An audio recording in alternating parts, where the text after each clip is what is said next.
A violência contra a mulher, a cultura do estupro no Brasil.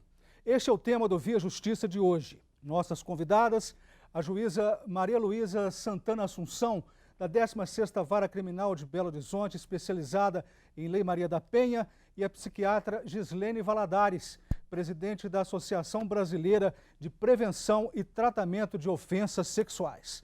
Numa parceria da TV Assembleia com a Magis, a Associação dos Magistrados Mineiros, o Via Justiça está começando.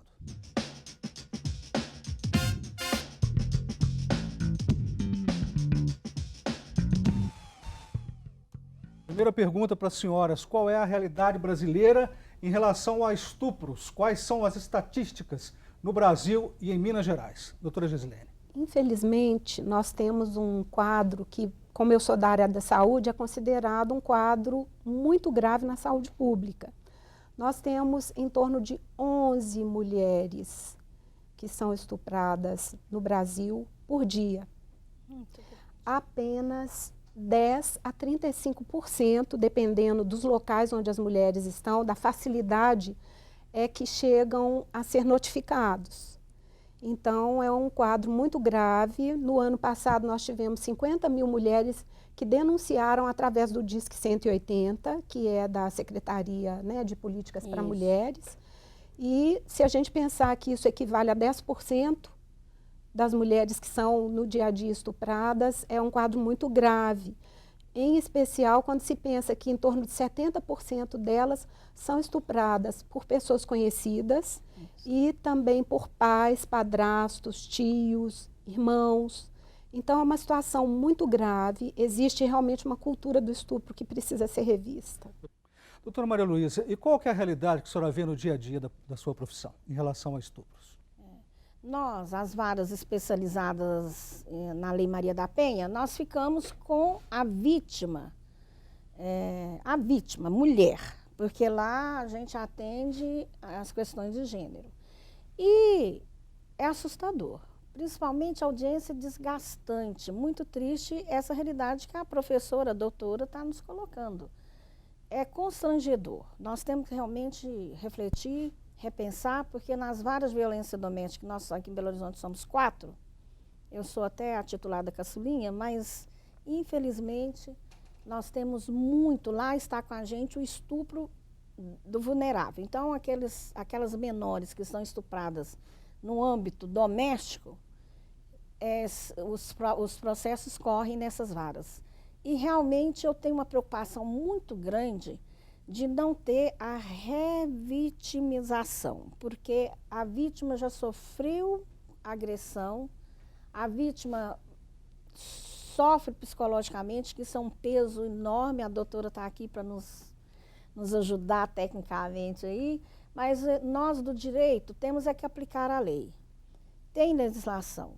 Os casos que chegam são julgados, as maiores penas são desse crime. E agora o caso recente que aconteceu no Rio de Janeiro, também em Piauí, em Queimadas, esses casos de estupro coletivo, estão nos levando a uma reflexão ainda maior. Primeiro, alertar mesmo, eu acho que tem que ir para o debate nas faculdades, nas universidades, esses jovens, porque eles acham normal dopar a menina que está lá dançando, etc e tal, e isso não é normal, isso é anormal, isso é desumano. No caso do Rio de Janeiro, eu pergunto para a senhora, doutora Gislene, o consentimento da vítima de 16 anos, se realmente aconteceu conforme os agressores alegam, isso é estupro ou não? Com certeza é estupro, com toda certeza.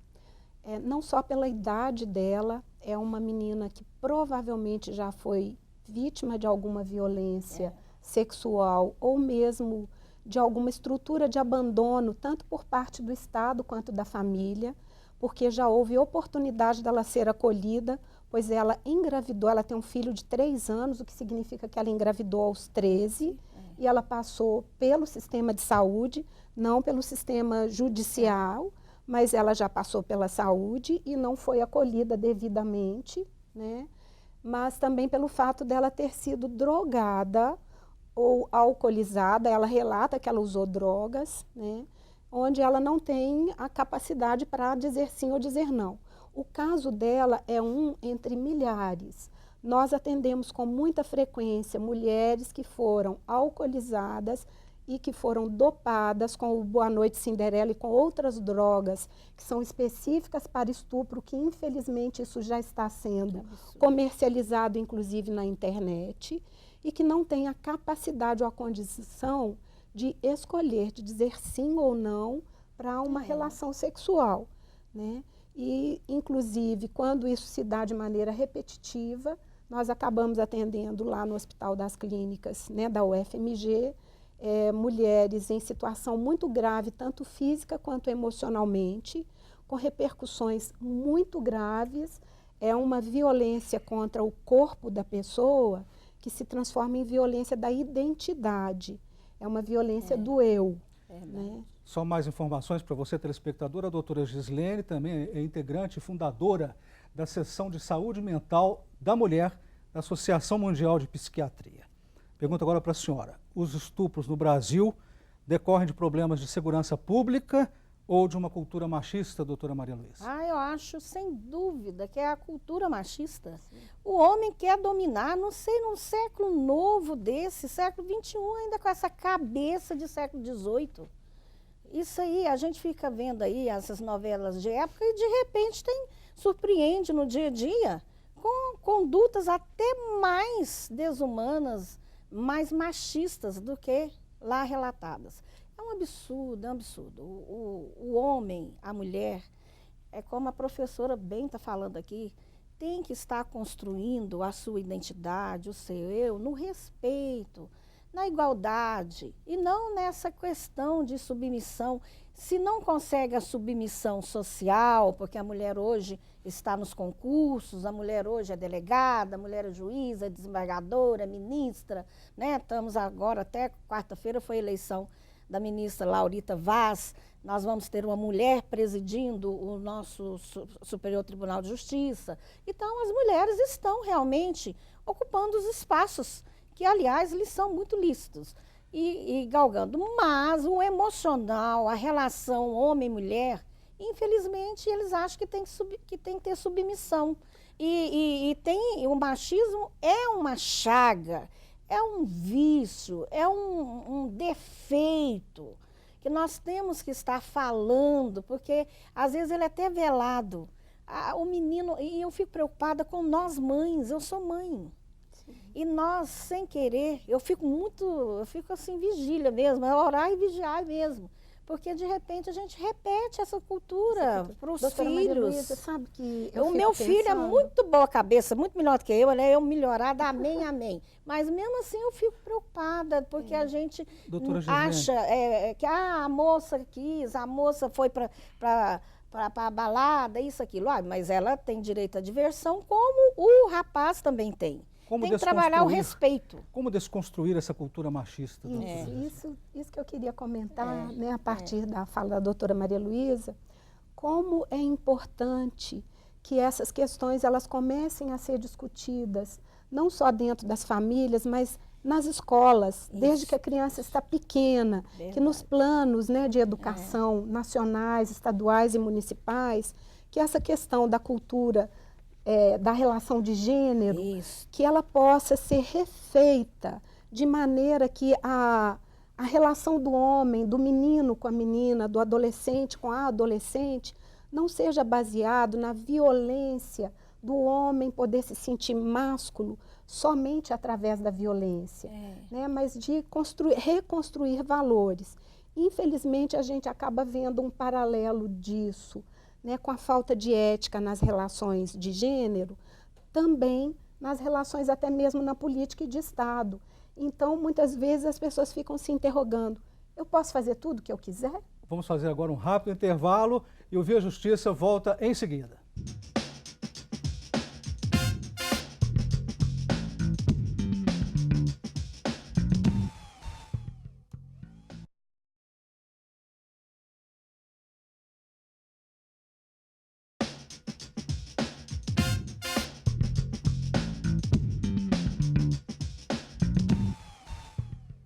O Via Justiça de hoje e a cultura do estupro no Brasil. Participam do programa a juíza Maria Luísa Santana Assunção, da 16ª Vara Criminal de Belo Horizonte, especializada em Lei Maria da Penha, e a psiquiatra Gislene Valadares, presidente da Associação Brasileira de Prevenção e Tratamento de Ofensas Sexuais. Doutora Maria Luísa, por que, apesar das leis, muitas vezes os estupradores saem impunes no Brasil? Olha, depende. Lá, nós, juízes, a gente tem que seguir o devido processo legal e tem que fazer as audiências de colheita de prova. E se restar provado ou não restar provado, tem que absolver. Porque lá, ou condena ou absolve.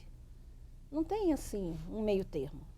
Lá, inclusive, nas leis Maria da Penha, a gente está até repensando se vai ou não trabalhar a justiça restaurativa, porque a lei veio exatamente resgatar a impunidade.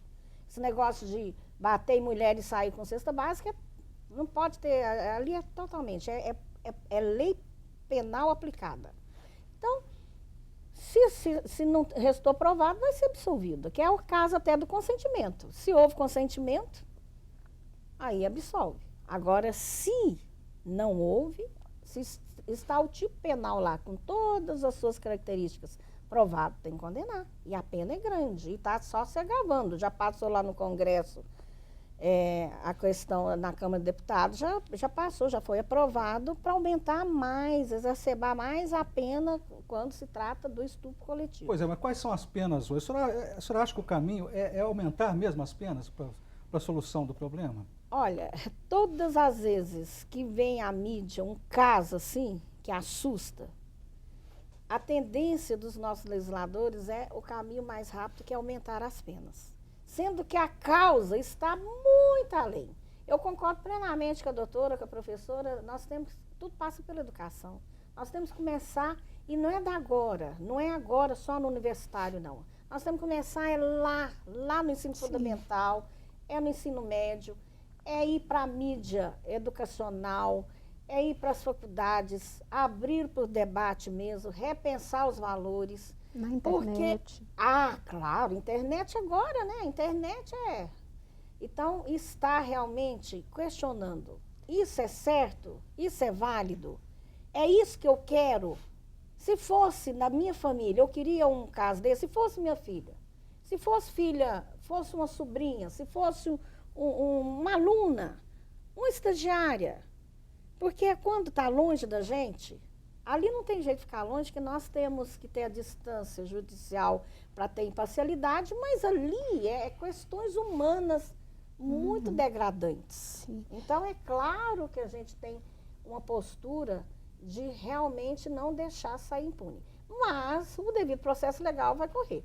Tem confusão também entre interpretações. O que eu concordo plenamente é isso. Se dopou, se usou droga, se deu a droga para facilitar o estupro, então acabou. O consentimento está prejudicado ali, a princípio. Eu queria só complementar alguma coisa, como eu sou da saúde, doutora. A gente tem um cuidado muito grande de orientar as mulheres que são vítimas de alguma violência sexual a procurarem de imediato um serviço de saúde ou uma delegacia que as possa orientar neste sentido, para que elas sejam examinadas nas primeiras 72 horas, logo após o estupro. Por que 72 horas? Nós temos, porque nesse período a gente consegue fazer uma coleta de material biológico nos locais onde houver um contato entre o ofensor e a pessoa que foi ofendida, e montar um banco, inclusive, de dados genéticos que facilite na identificação dos agressores e na responsabilização. Quando a mulher busca os hospitais que fazem esse atendimento humanizado, que tem essa cadeia de custódia, né, elas têm a opção ou não de fazerem a denúncia formal do estupro, né? Isso é notificado quando é criança e adolescente. A notificação é obrigatória. As mulheres, no momento, também a notificação é obrigatória, mas não significa que a ocorrência policial seja efetivada. Mas o banco de dados, né, os dados do agressor estão coletados, facilitando a identificação e a responsabilização. Eu mesma, quando juíza numa vara criminal, não vou discriminar, porque o caso é muito conhecido, Eu conduzi um caso emblemático aqui da comarca, em que ele estuprava, ele descia do ônibus, ele fazia uso de droga, pegava o ônibus X para um bairro aí, conhecido, e descia aleatoriamente, escolhia aquele perfil de menina, em torno de 15 anos, por aí, e levava e as conduzia, claro, contra a vontade, pela escadaria do prédio, estuprava. Chegou até um porteiro ser condenado por isso, que foram várias meninas daquele condomínio a serem estupradas. E essa pessoa ficou respondendo até por crime que não cometeu por isso, porque não tinha a prova técnica. Esse banco de DNA, de colheita do esperma, de material, fundamental, é importantíssimo. Né? Porque o que aconteceu nesse caso emblemático que eu conduzi a instrução? Depois de vários anos, a vítima já formada psicóloga, indo para o trabalho, reconheceu o agressor, o estuprador, reconheceu o estuprador. E a dificuldade, porque o pai ia lá falar, juíza, eu entreguei para a Polícia Civil à época, eu entreguei todo o material. Exatamente as peças íntimas onde continha o material. Cadê? Foi fazer busca disso, cadê? Não foi feito exame à época. Perdeu-se uma prova técnica importantíssima, até para não fazer injustiça e erro judicial. Nós vamos fazer mais um intervalo. Voltamos em seguida com o bloco final do programa.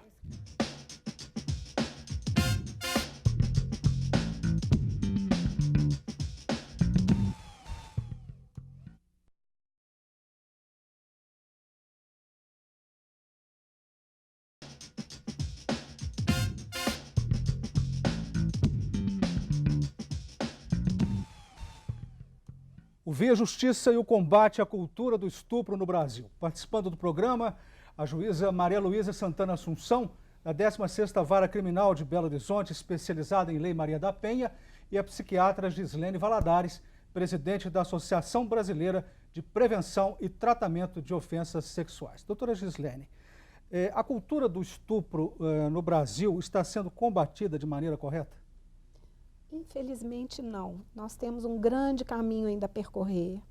Temos a questão não só do acolhimento da vítima, porque ela, além do estupro, ela sofre uma nova violência quando ela é ouvida, seja no sistema de saúde ou mesmo no sistema policial, que não é habilitado para ter sensibilidade para acolher essa vítima, né? E é revitimizada quando, por exemplo, também é divulgado de maneira inadequada a sua situação, como aconteceu com essa adolescente do Rio de Janeiro, que teve a sua violência divulgada nas redes sociais. A cultura do estupro, ela se repete no cuidado, tanto com a vítima quanto com o estuprador. O estuprador, ele é colocado, às vezes, em cadeias, já se sabendo que ele vai ser estuprado por outros, como uma punição do seu crime, né? Ou seja, a violência, ela se repete ali, e como é que uma pessoa, depois de passar por um sistema socioeducativo, entre aspas, vai se abster da reincidência de um estupro? Ele vai sair, provavelmente vai se tornar um ofensor, vai continuar sendo um ofensor. Da mesma maneira, o tratamento também dentro do sistema de saúde, é muito importante que ele inclua também o ofensor no tratamento.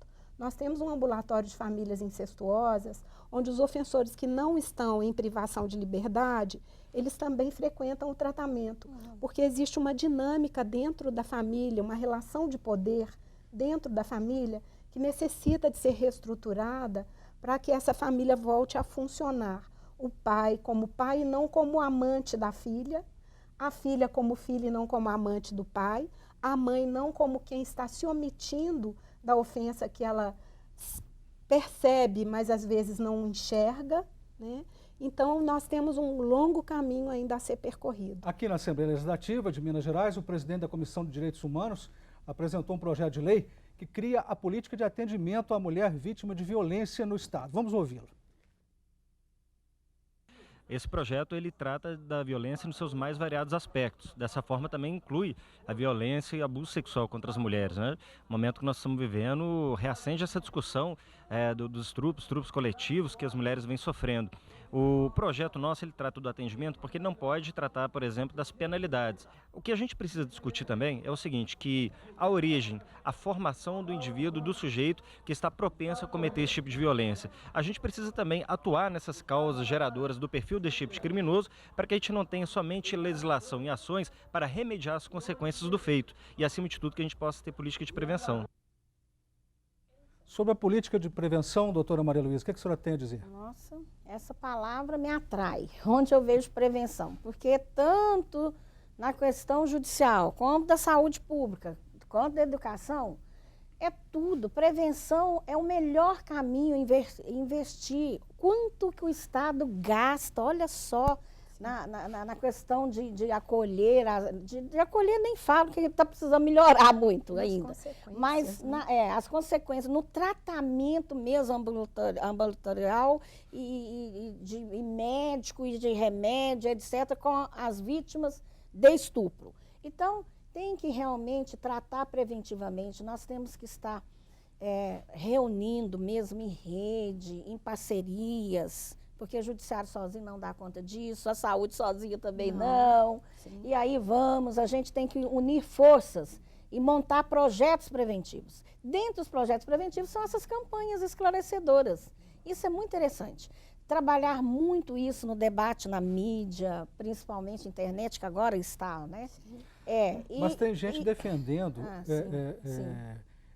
que o caminho certo seria armar as mulheres e castrar o agressor. O que a senhora acha disso, doutora Gisele? Olha, nós vamos, agora no mês de setembro e outubro, vamos ter um congresso multidisciplinar de ofensas sexuais. Nesse congresso, a nossa intenção é que em cada uma das atividades a gente tenha um representante da justiça, um representante da academia e um representante dos movimentos sociais, para discutir os temas de abuso e exploração sexual, a pedofilia e o incesto. E isso vem no sentido, né, de treinar em conjunto as forças sociais para que a gente possa ver as alternativas que nós temos. A castração, seja ela química ou a castração cirúrgica, que às vezes é procurada por alguns pedófilos, eles buscam a castração cirúrgica, ela não reduz a incidência objetiva de ofensas sexuais. Ela ameniza a gravidade da ofensa. O ofendido ele não deixa de ter o desejo pela criança ou pelo adolescente. O ofensor ele não deixa de ter o desejo, mas ele tem aquele desejo mais controlado. A gente tem muitos pedófilos que buscam tratamento porque eles sofrem com isso. Eles sabem que isto é errado, que isso vai causar um malefício, mas não conseguem se controlar. Outros não buscam tratamento. Então, é importante que hajam todas essas alternativas adequadas a cada caso, né? Mas que a responsabilização penal, ela haja no sentido de poder barrar a impunidade. Chegamos ao final do programa, gostaria de agradecê-las pelas presenças. Muito obrigada. O Via Justiça de hoje termina aqui. Este programa é uma parceria da TV Assembleia com a AMAGES, a Associação dos Magistrados Mineiros. Até o nosso próximo encontro.